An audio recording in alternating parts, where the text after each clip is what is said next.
Palalagpasin ko ito ngayon dahil kay Dorcas. Pero sa susunod na may gawin ng babaeng yun sa anak ko, sa akin siya mananagot. Gusto kong tulungan ang anak natin. Gusto kong tulungan si Dorcas. Kailangan niya. Hindi ka pa pwede lumabas. Nakausap ko, doktor mo. Hindi ka pa na binibigyan ng release. Ang ganda ng damit, di ba? Dante, may papakilala kami sa'yo. Si Madam Yuri. Nandito ako para maging isang kaibigan sa'yo. Para pagtawanan ako? Sige! Tumawa kayo! Bongga talaga ang boylet na ito, Madam Yuri. Winner. Sinabi ko naman sa'yo hindi ako mapapahiya. Nandito po ako para isolid po ito. Maraming salamat po sa regalo pero hindi ko yan matatanggap. Kumusta ka na, Gia? Tagal kita hinahanap. Mabuti naman ako, pero bakit niyo ako hinahanap? Pilit ka lang kinuha ni Donald. Totoo ho yun, pero okay na ho ako ngayon. Kung noon hindi ako magawang mahalin ni Mark, lalo na ngayon. Gagawa ako ng paraan para mahalin ka ni Mark. Sige na, kunin mo na yung kamay ko. Please. Gagawin mo yun? Kaya lang ulit kita nakitang lumiti Nanaginip po kasi ako, Dad. Ano yun? Nagkabalikan na daw kami ni Mark at inaaya niya ako magpakasal. Alam kong naudlo to dati. Kaya gusto ko nituloy niyan. Pakasalan mo ako, Maita. She always seems so happy in a crowd whose eyes can be so bright. Talaga? Nag-propose sa'yo si Mark? Opo, kagabi po. Ay! Ang exciting naman. O bakit malungkot ka?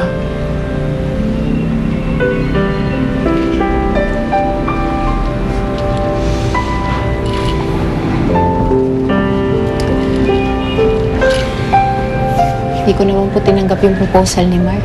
Ano? Bakit hindi? Maita? Si Mark, nasaan? Nasa opisina po.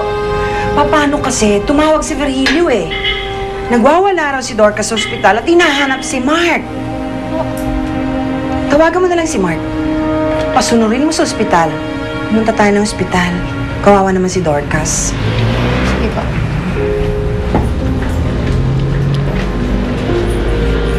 Yun ang dahilan, Tita Anya. Dahil kay Dorcas, kaya hindi ko tinanggap ang proposal ni Mark. Daddy. Anak. Daddy, si Mark. Oo, tama na. Parating na si Mark, ha? Parating na, tama na. Hindi ako nakikita kang ganyan eh. Daddy, nasaan siya? Natatakot po ako. Tama na. Parating na si Mark. Dorcas, hindi makakatulong sa'yo ang pag-iyak mo.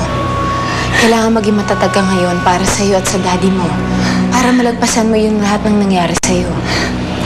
Hindi mo naiintindihan kung gaano ako natatakot mag-isa. Pagkatapos ang ginawa sa akin ng mga hayop na yun. Maita, wala akong ginawa sa'yo. Hindi ko inagaw sa'yo si Mark.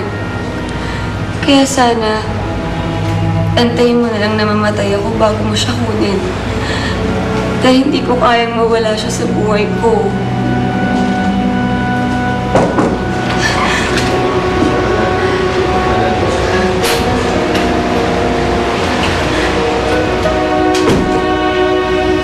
Mark? Nandito na ako.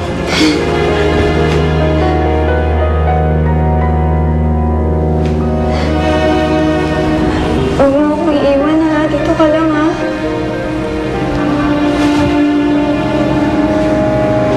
Dito lang ako sa tabi mo. Tayo. Mas makabuti siguro kung iwan muna natin ang pasyente at hintayin nyo na lang sa labas. Kami na hong bahala sa Mark, dito ka lang daw. Baka pwedeng dito lang si Mark. Anak, halika na. Maita, halika na.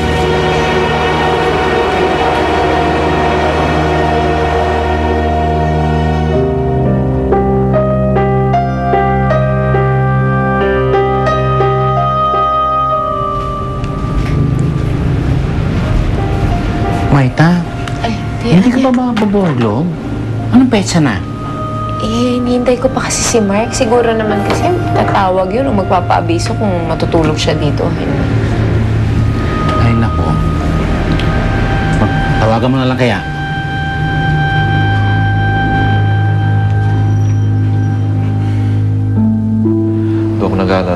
inaasahan ako.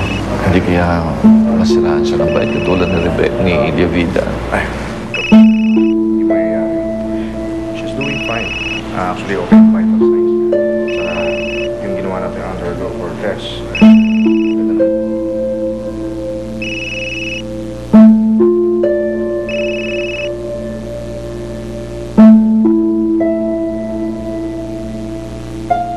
Sa akin na si Mark ngayon, Maita.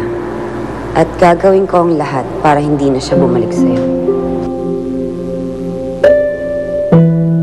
Malamang borlog na rin yun. Magpahinga ka na.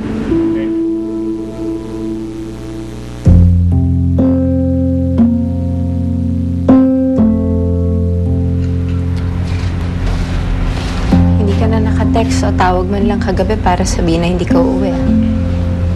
Sorry, Maita. Hindi ko man lang natignan yung cellphone ko. Alas minuto kami kinakausap ng doktor eh.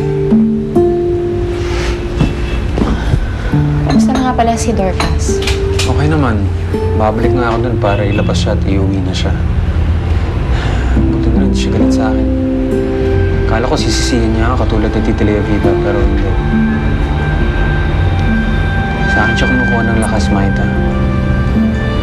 Gusto ko maging maayos siya sa tulong ko. Mahal mo pa rin ba si Dorcas? No. Ikaw lang ang mahal ko. Pero makikiusap ako sa'yo. Kailangan ko lang ng konting pag-unawa mo. I just need time to fix everything. Gusto kong alalayan si Dorcas hanggat makatayo na siya sa sarili niyang mga paa.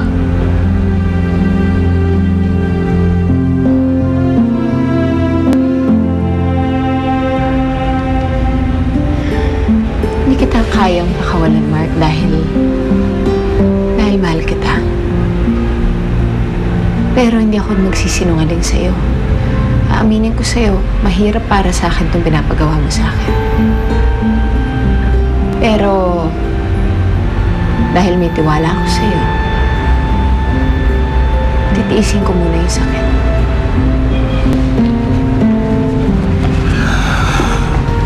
Thank you. I promise you, nothing or no one can come between